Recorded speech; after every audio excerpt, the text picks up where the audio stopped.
All right. We ready? Yeah. Okay. Okay. Let me get this down. All right. All right. Why can't today you do the introduction? No. Please? Nope. I'm not looking at you. You're not going to give me your little brown eyes. Okay. Whenever you're ready.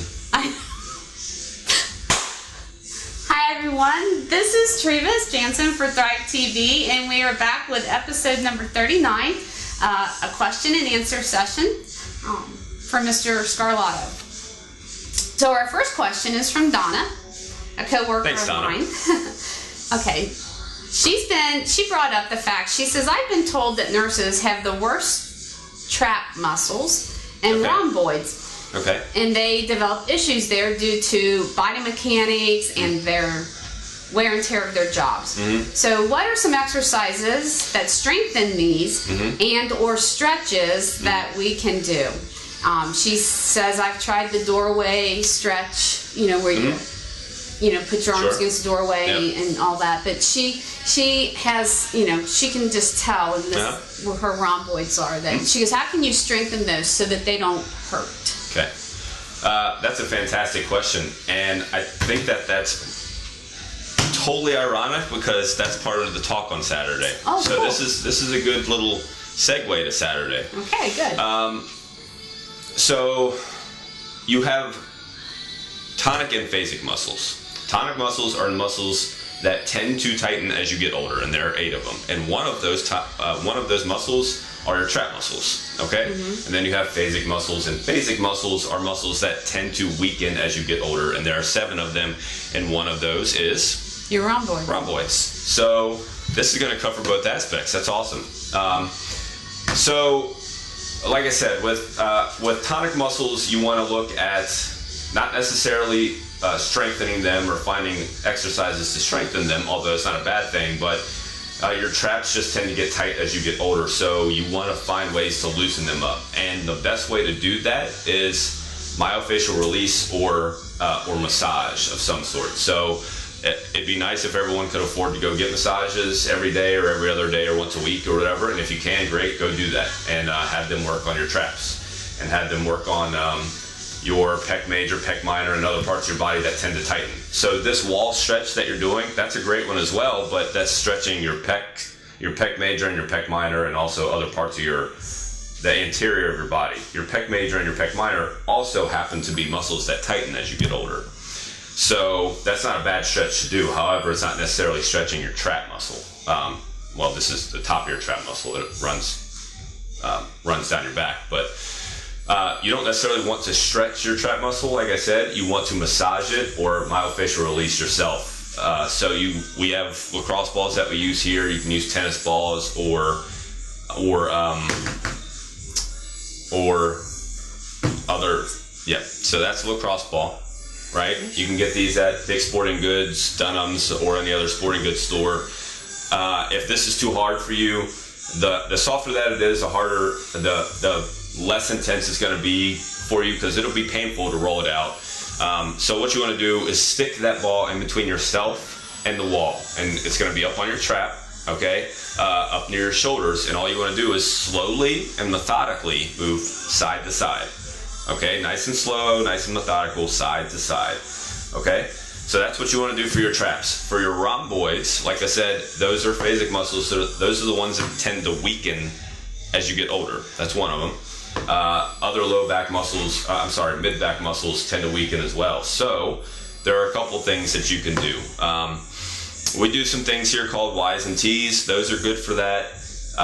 Basically, you lay yourself flat down on a bench of some sort, and you form your hands into a Y or a T, and you do like 5 to 8 of each rep. I'll link that up in the video below. I'm pretty sure we have that on video.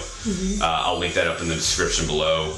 But also any kind of rowing motion, anything that you're pulling towards you. So you can use like an exercise band or dumbbells or body weight if you have a TRX machine or something like a TRX trainer or something. Anything that you're rowing towards you, okay, will strengthen your rhomboids. the important thing, especially in the beginning, is to do it slowly again, so that you get row, contract as hard as you can, okay, and then let yourself come back out in a slow movement, okay? So row, contract hard, hold for a sec, and then let it come back out. So if you're just like pulling real quick, you know, dumbbell rows or doing two-hand band rows, you're not gonna, your rhomboids aren't gonna figure it out. They're just like, you're basically just gonna be pulling with your arms. However, if you hold and contract as hard as you can, pinching your shoulder blades back as hard as you can, then your rhomboids will basically, you have to retrain them to turn on, essentially. It's like we talk about your glutes here. You have to retrain your glutes to turn on, because your glutes are another muscle that tend to weaken as you get older. So retraining them to turn on, you don't use it, you lose it, kind of thing. So your rhomboids and your glutes are good examples of that. So when you talk about the lacrosse balls, I know people automatically think tennis balls. Why would you not want to use a tennis ball to do a rollout? Yeah. So like I said, you can use any kind of ball really that you want. It all depends on your pain tolerance level and just where you want to start in general. So if your pain tolerance is pretty low and things tend to hurt you pretty easily, then you want to start with a tennis ball or something soft, because like I said, it's not going to dig into your muscle quite as much, and the pain will be less significant. However, if you're pretty pain tolerant and things don't really bother you all that much, then get something a little harder, and that'll allow the ball to get down into your muscle. Also, the smaller diameter the ball is, the more painful it'll be as well. So if you have like a golf ball, it's really going to dig down in there. Whereas if you have like a softball, which has more diameter to it, then it won't get down as well. So, and that's fine. I mean, start with something bigger. Obviously, you know, you don't want to use like a bowling ball or something like that, but that's completely unrealistic. But you get something that size. Right. So it has to be, you know, 3-4 inch diameter or smaller. But yeah, soft is fine if you're less pain tolerant, and then if you're more pain tolerant, then harder. Okay, so quickly, yeah, for people who sit at a desk working at a computer, which I know Donna does because that's what I do. That's probably 80% of the world. Okay, so give us a quick little something to stand up and do every hour to loosen up and stop this motion. All right, so every hour, and it can be every 30 minutes even. So really all you need to do, stand up, bring your shoulders forward, roll them up to your ears, roll them back as far as you can, bring them to neutral, and then just let them sit down. Okay. Like, that's all you really have to do to kind of quote unquote reset yourself. Okay, so go through a good range of motion. Number one, that's going to kind of let your scapula move a little bit, let your shoulders move a little bit. Also get you to understand that here is bad and also here is bad. And then once you get down to the bottom, that's where you want to be. That's your neutral spot, and just kind of let your shoulders sit there. Okay, what, 5 times? Or just do it the one time? Yeah, so you can roll your shoulders 3 to 5 times, again, just to move them. And then on your last one, just find your neutral spot, okay? And just hold it. And I think neutral for hard people, so when you tell someone to sit up, they go like this automatically, right? Stick their chest out. Well, so there's too far forward, and then there's too far back, right? And this is too far back. Okay, so neutral is here, like your shoulder is lined up with the rest of your body. It's not in front of it or behind it. Okay. So it takes a little bit, not too much, to kind of find that zone, but you need to be in neutral when you're finished with your roll. Okay. Okay, good question. Thank you. Good question. All right, question number 2 is from Robin. Thoughts on alkaline waters? Trevis? I'm sitting here thinking, well, you know what? They seem to kind of came out a couple of years ago, but I can't really say that I gave much thought to them at the time, because it was like, I don't know, they weren't heavily promoted. You don't see them written up much anywhere. Are those like just bubbly waters? No, I think that, that's bad. I don't even know what that means. No. So I saw, I think it's P. Diddy. Okay. Mark Wahlberg. Okay. Created, and you will, I can't even think of the name of this, but you'll see them at GNC, and I see them on Kroger's shelf. They're kind of in a pale blue bottle. Yeah. and supposedly they're alkaline based. So just trying to help your body balance the pH level. Yeah, I mean, I bought one and drank. I didn't feel any different. How did it taste? It tasted just like water. Like water? Mm-hmm. Sort of like smart water that has electrolytes in it. Just tasted like water just infused to me. with alkaline. Yeah, so I think, I don't know. I was just like, That's I've never much given thought to alkaline water. Yeah, it's probably, the best I can say is it's one of those things that there's a point of diminishing returns in everything. Your body needs to be in balance, right? Your body needs to have a pH balance, but if you have too much of one or the other, then it's gonna, go ahead. So does wondering, does exercise or running make you more acidic? Such as like food. Any type of stress does. Any type of stress does. Yeah. So then that's what I'm sure. Right. However, like your body's repairing of itself with nutrients and stuff, that like diminishes that. Okay. Acidity, if you will. Mm-hmm. So stress is acidic, and anxiety is stress, and so we have all types of stresses in our life, and exercise is one of those things, I think right? you're probably acidic, have an acidic environment most of the time. Sure. So that's why the reason that stress is so bad for us is because that's 8 hours a day for most people. Right. The reason that exercise, it's stress, but there's also a point of diminishing returns with it. You don't exercise 8 hours a day. So exercise is great for you, always like everything's in moderation, right? You can exercise too much and your body shuts down and starts to get sick. So, yes, however, if you feed your body properly, and that's, again, which is pH balance in general, if you feed your body properly with diet and with exercise, you're not going to have like this high acidic level.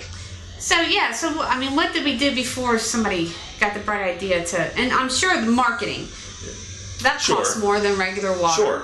And I can't say that that's, I imagine that there has to be not has to be, I take that back, because there are 90% of the supplements out there are useless. So there, Could you eat more vegetables? Absolutely. Vegetables are alkaline. Absolutely. I mean, as far as food. Yep. So rather than spending your money on these expensive waters, just eat more vegetables in your diet. Yeah, and then you're going to get a whole host of other vitamins and minerals out of it, right? That's what I would think. Mm-hmm. So, but anyway, like I said, it's the same thing. So smart water has electrolytes in it, okay? Right. And it's meant to replenish your electrolytes. And that's great. And that's something that, it's maybe good to have a smart water after a run or something along those lines.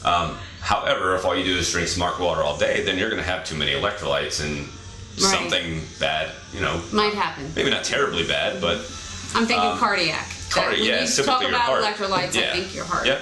So, there's a point of diminishing returns. So it's something I wouldn't drink all the time, but I can't sit here and tell you that it's something that I would. That you absolutely have to have. Yeah. Mm-hmm. Okay. All right. Good answer. All right. So here's good question. We won't say we who this is from. On that one. We'll leave this blank. I'm going to be able to guess. Go ahead. So, stretching pre-workout, is it really important? And if it is, which should you do, dynamic versus static? Well, Trevis. Okay, so let's preface this by saying I came from an environment where you did no stretching before. Yeah, you just jumped in and went. No stretching afterwards. You just jumped in and went. You just jumped in and went. So, what's your thoughts on it? Okay, so... First of all, explain the difference between dynamic and static. Okay, so dynamic and static stretching. If I told you to go stretch, you would bend over and touch your toes, right? Stretch your hamstrings, or you bend to your side to stretch your side, or whatever. So you get into a position and you'd hold it for an amount of time, right? That's static stretching. Okay. Holding a movement or holding a position for an amount of time. Okay. Right? Statically. Dynamic stretching is doing the same stretch or whatever stretch through a range of motion repetitively. So bending over, touch your toes, come back up. Bend over, touch your toes, come back up. Okay, that's just a simple example. That's dynamic. You're moving. Right, as you're you're moving through the stretch. And the thought is that each time you go down, you're getting deeper into the stretch. Okay, so with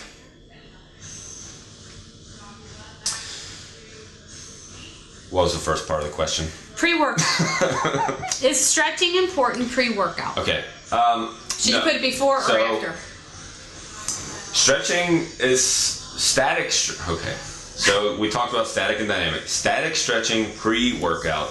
Static stretching in general is not as beneficial as it has been led to be. It's not bad necessarily. Now, a lot of people want to force into stretch and do things like that. That's a different story, and that's stuff that you shouldn't necessarily do, because then you're talking about tearing bone off the tendon and things like that. But yeah, so however, static stretching is not as important as it's been led to be, especially before training. Okay. So obviously that's what we've all done before sports and before training.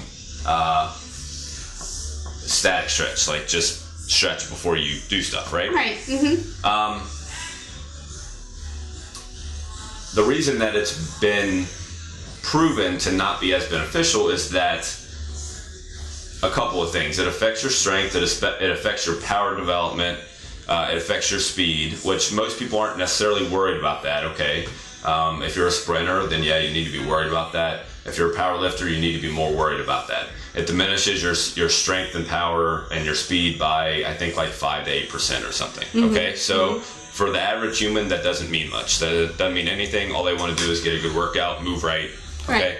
However, also, static stretching can get your muscles into a lax position where if you do an exercise or a movement that involves the muscle that has been stretched, there can be a higher likelihood that you actually injure the muscle because it's stretched into a right. Does that make sense? So what you really want to do before your workout is warm your muscles up. Okay. That's the important thing, is warming them up and not just going. Okay. Okay. Number one, for performance sake, and number two, for reduction of injury's sake. Okay? So like if you're running sprints, if you just go out and your very first, like you walk out to the track and you run a sprint as hard as you can, very good chance that you're going to hurt something, right? Sure. However, if you start off with some walking lunges and then maybe some Carioca and then maybe some single leg toe touches and then, you know, start at a 50% sprint and then 60%, 70%, 80%, and you work up to it, then you're warm. Like your body's warm and it is moving, right? Gyrating. So that's the important thing, is warming yourself up before you do. Okay. Okay? As far as stretching afterwards, there's cooling down. Cooling is there down. A difference? Okay. There is. So stretching afterwards, obviously you're not worried about performance and it's not going to affect anything afterwards. However, so like we stretch after certain things, certain classes, we do that basically cool down. It's not that we're getting a whole lot of benefit out of it because, again, you've gone through, if you've worked out correctly and you're doing good range of motions in your workout, you've gone through ranges of motion. Okay. So you're not stretching your muscle any more than it was during your workout. And your muscles are warm, so it's not, your muscles aren't gonna, you're not gonna get any benefit out of it. So with that said, should you not static stretch? No, you can still static stretch, just do it. You know, you can do it before your workout. Just make sure you do something different afterwards. So make sure you do something dynamic afterwards before you actually start running hard or lifting heavy or something. So like we do a form of static stretching, right? But it's not necessarily static stretching. So we do our can opener and that's static. But then we do our adductor stretch, but that's movement. You're moving through the stretch, right? And then we do our wall stretch against the wall for our hip flexors and quads. But again, it's a dynamic movement. You're rocking into the wall, right? But after that, then what do? We do those pre-workout things like dumbbell snatches and stuff. Right, before that. Before that? Yep. Oh, we've done foam rolling before that. No. Try again. Well, okay, I'm going through the sequence. We foam roll, then we do can opener, those kind of things. Right. After the wall stretch. Right. Then what do you have to grab? What do we have to? Oh, medicine balls. There we go. Yeah. Right. Okay. Well, that's what I'm saying. That Sure. Pre-workout so that's stuff. Yeah. I mean, and that's thrown into your stretching routine. Okay. Your medicine ball and hurdles and things like that. I didn't think about that as being stretching. Yeah. Well, it's not stretching. It's warming up. Warming up. Right. It's warming your muscles up. Like throwing a medicine ball. You can start light, and by the third set, you're throwing it better than you were in the first set, right? And then, like, doing a ladder, that's not terribly hard, right? And then we do some sort of core exercise at the end, right? Right. Planks, side planks, some sort of cable work or something like that, right? So nothing terribly hard, but by the end of it, you're tired. Like, oh, yes. Okay? So then your body's ready to do heavy work. And then we go into power work, right? Dumbbell snatch, swings, things like that, right? Yeah, so why do we not, is there a reason why you cool down after metabolic class and kettlebell class, but you don't do a cooling down after a personal training session? Is there a reason? There is. Good. You're not going to like it, though. No, why? Just tell me. Time. Is that right? Yeah. Okay. Not that we couldn't tell you to go cool down. But, right. I always wonder because it's just like you're working, and by the end of your workout, your heart rate. I mean, you did those. We did those sled pulls last night, and it was just like. Poof. Yep. So cooling down, right? So cooling down after a workout, and I'm still changing. We're still like constantly changing the program to try and figure out how to fit like just an extra 3 minutes in there to kind of cool down. And you think 3 minutes? Well. If a workout takes 60 minutes, the average person is counting on like get in, get out in this amount of time. So, what kind of cooling down to? Because what are you trying to do? Bring your heart rate back down. So and your breathing. So the idea of cooling down before a workout of any sort, running, whatever it is not the reason that you want to cool down. Number one is to get yourself back into a parasympathetic state. Okay. During your workout, you're in a sympathetic state. Exactly. Right. You're high intensity. Got it. Your body's turned on. So you want to get yourself back into a parasympathetic state, because if you just go jump right back into your car, then your blood's still pumping, and if you sit down and don't do anything, it's going to take a lot longer for your body to like chill back out. Sure. Right? If you walk around, move around, take some deep breaths while you're walking. I was going to say my first thought would be breathing. Yeah. In the end, once you feel your heart rate come down a little bit, lay down and breathe for 60 seconds. Yeah. Then you're back into your calm, parasympathetic rest and state. digest. Right. Exactly. So, no, I mean those are all great questions, and those are all they're all important things. So, cooling down doesn't have to take a really long time. Like I said, it can be 3 minutes. A couple minutes of walking around, and then lay down and breathe for a minute. Okay. So that's good. I mean, that's good points to put out. I was going to ask you to give us for the people who work out at home, a short little dynamic stretch session, but you did that. You said what? Yeah. About sprinting walking lunges. Anyway. Yeah. I mean, walking lunges, single leg toe touch, lateral lunges, Carioca. What's that? It's not karaoke. You don't want to singing. Not that kind of karaoke, but it's shifting. You know what karaoke? Most people call it karaoke, I guess. Most people do call it karaoke. Do they? But not like singing karaoke. But Carioca, it's a lateral foot dance. I don't really know how to explain it. Okay, you got a video of it? Yeah, actually, I think we do. Yeah. Yeah. So you might. I guess I'll have to link it up. Yeah. Yeah, because I'd like to see what that is. I might call it something else. So. Yeah. I kind of do my own version when I'm going back to my board and there's a song on I like. Yeah, it's something like that. Okay. Something similar to that. It's called dancing. Yeah, that's what you do. At least that's what you call it. Right. We call it the Trevis, whatever Kev calls it. Yeah, the Trevis maneuver. Yeah. Anyway. Oh, okay. Well, that's good. Great answers, Jerry. You did really good today. Right. You had some tough ones. Nice job. All right, thanks. All right. Thanks everybody for watching or listening, and send us your questions to Trevis@thriveforstrength.com or Twitter @ThrivePack. All right. Thanks everybody. Have a great weekend.